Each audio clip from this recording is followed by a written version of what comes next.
starting to happen, right? You see it. Now the confidence is starting to rise. I think now as a play caller, because that has happened, you lean on it a little bit. He rifles one that's intercepted. Picked off by Trumaine Johnson. And he returns it up just shy of the 20 to the 19-yard line.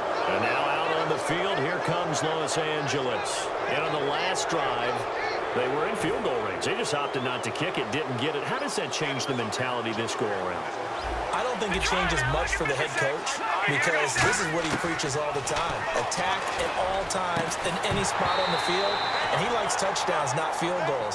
Now, your field goal kicker, you got to make sure you nurse him through and say, okay, don't worry about it. When we need you, you got to be ready to go. And the team, of course, loves to see points on the board. So let's see if it changes a little bit if they're in the same spot again. Yeah, we'll see what the decision is here if they get to that spot.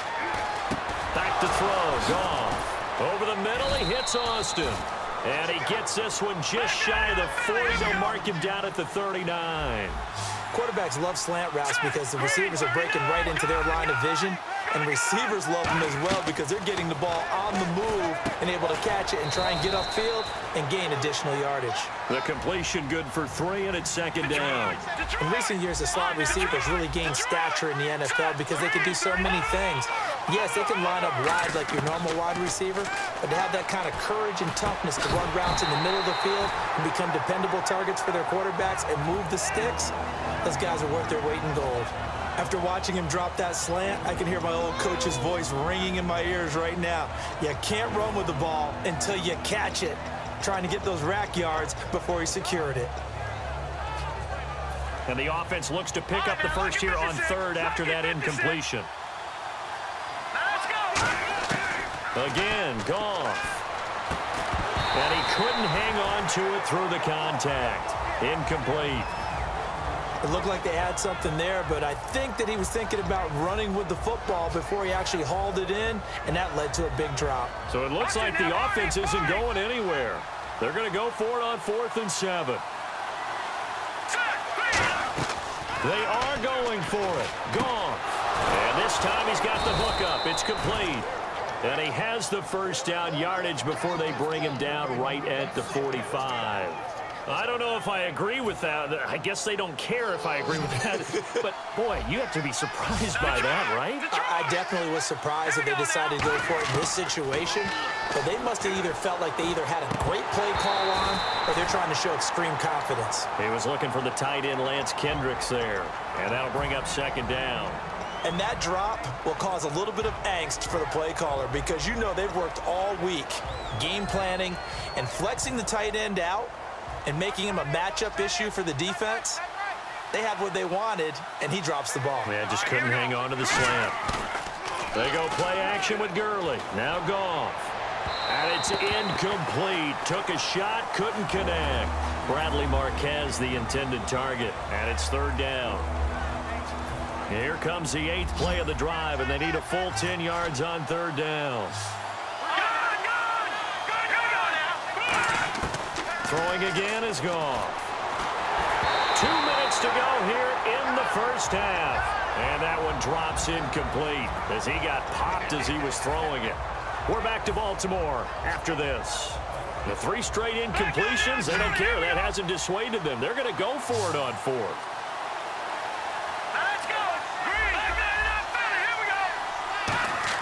On 4th down, Goff. And he comes back with one complete. And he gets it to the 34. Good enough for the first. Brandon, I have one word for you after that completion for a first down. Lucky? Analytics.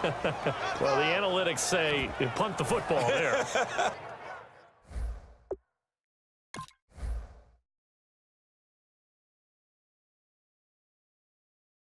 So we're changing to analytics as we go, right? What a big-time play for them, and really took a big-time chance. Yeah, big-time first half chance. Oh, just play after play after play on this long drive for the offense. Let's go! Good! All right, now, look at 56. Now they'll pitch it back to Gurley. A nice run there, 9 yards, and it'll be second down. I know the toss play begins with the guy taking the snap and turning around and tossing it to the runner.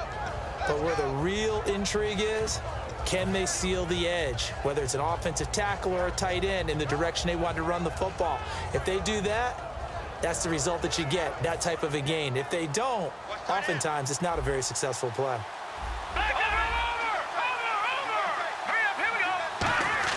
On second down, here's Goff.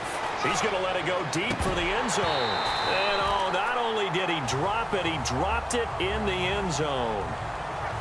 You can feel the anguish all the way up here. It certainly looked like he had that one in the end zone, open, unable to hold on to it. And a really long drive here, and it goes on and on. Goff wants to throw on 3rd and 1. A hit as he throws there, incomplete. He was looking to get it to Kenny Britt that time, and that brings up 4th down. 3rd down is a down. Both sides know they absolutely have to win, and the name of the game for the defense is pressure on the quarterback. But pressure on the quarterback with contact, that's how you end up winning it. It would be a very makeable field goal try from here, but instead they're going to go for it. Here we go on 4th. Goff. He's going to find his man. That's Tavon Austin. It'll be a gain of 4. And on 4th down, they're able to convert and move the sticks. And they're going to speed things up here. Goff finding time. But when this ball's tipped and intercepted, a great read, and it's picked off. And the return just out across the 15 to the 16-yard line. Now hold everything here. We're going to get a timeout by the offense. It's just their first, so they'll have 2 remaining here before we get to halftime. They get the pick. Now what can Flacco do on 1st down? Setting up the screen for West. And they'll get him down here at the 23. Now whistles come in. We're going to get a timeout here by the offense. So that means they're down to 1 remaining here as we head toward halftime. 2nd down, Flacco now. And he'll be hit as he releases it, and that'll fall incomplete. The good signal callers would never go back in the huddle and play the blame game because they need those guys to protect him. But on that last one, his offensive line, they lost their leverage very quickly, and that's why they were able to get to him and hit him as he tried to throw the football and force an incompletion. Fake to Allen. Here's Flacco. It's incomplete. Took a shot, couldn't connect. Well, they've had a pretty frustrating and whistle blown. A timeout here is taken, and it's taken by the kicking team. And with halftime on the horizon, they'll be out of timeouts from here forward. So on 4th down, the Ravens will call on Sam Cook to punt it away. And look at this, another fake. And the gamble pays off. They get the first. It'll be a gain of 6, and they're able to pick up the conversion here on 4th down. So they snap it straight to the up man. What's his responsibility? Normally, obviously, just to protect, but he's got to be a guy that can be pretty agile too, right? Yeah, without a doubt, because you're talking about a guy, even in protection, he may have to slide up and down the line of scrimmage to pick up someone who comes through trying to block a punt. So you know he's got that ability to move, but oftentimes it's usually a running back, a fullback, someone who's used to having the ball in their hands, and he's able to pick up the first down. So we've hit intermission. It's halftime. This is the NFL, and it's a presentation of EA Sports.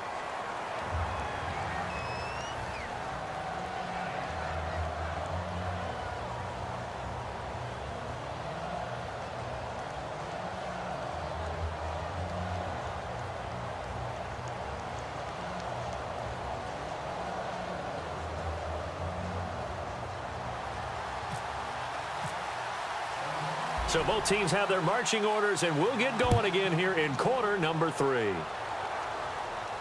This will be fielded on the back line of the end zone. And no run back here. This will be a touchback, and it comes out to the 25-yard line. And now out on the field, here comes Los Angeles. They have the lead. Now they'll be looking for some separation here as we begin the 3rd quarter. I like the way you term that, because now I think they go a little bit deeper into their playbook. They like what they did in the first half. That worked okay. But in order to get the separation that you just talked about, change things up a little bit. Change your tendencies, try and hit them a little bit more, with some things they didn't see in the first half. Let's see if they do just that. The third quarter starts with a run by Gurley. And he's got some space here. Todd Gurley, wave goodbye. Touchdown, L.A. Todd Gurley, his second touchdown of the afternoon. And the Rams add on to their lead. And that run massively increased his production in this game, and now he's over 100 yards. And break out your calculator, partner, because his yards per carry went up significantly, right?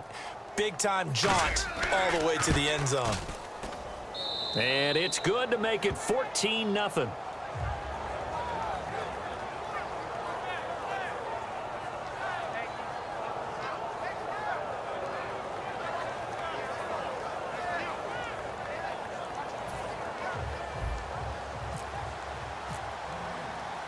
Now after the touchdown, it's Zerline. He'll kick it away. This will be taken in at the 1. And he'll get across the 20 before he's brought down at about the 23-yard line. Now we take a glance at the offense as they work their way back out for their first possession of the second half. They trail offense, first time to touch the ball in quarter 3, and we'll see what they can do. And I can't wait to see what they have planned, because some teams script to start a half. Other teams just go, okay, these are the sequence of plays we want to run. These things worked well for us. And sometimes they throw in that big chunk play right away. Shocker. Try and get after them early and try and create a big play to give themselves some momentum. See what they have up their sleeve.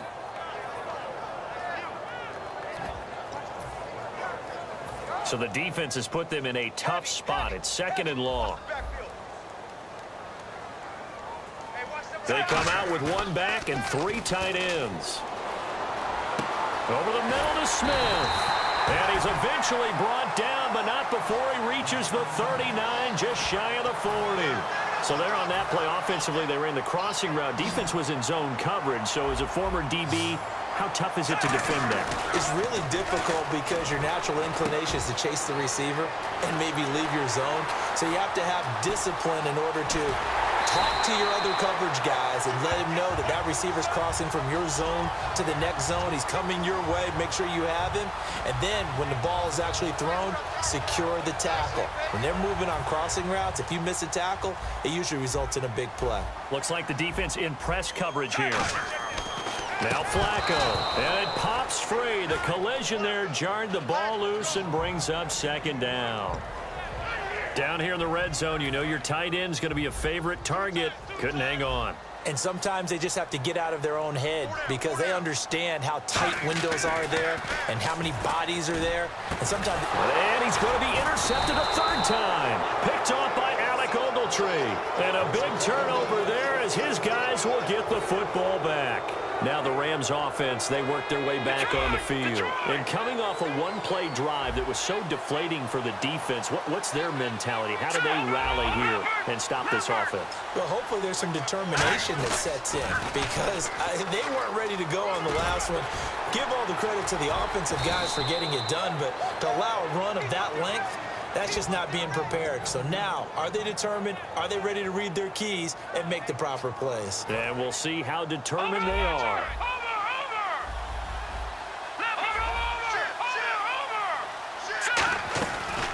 First touch of the game here for Benny Cunningham. And he is met at the line of scrimmage, and he goes down right there. No gain on the play. It'll be 2nd down. Looking to speed things up here, going with some tempo.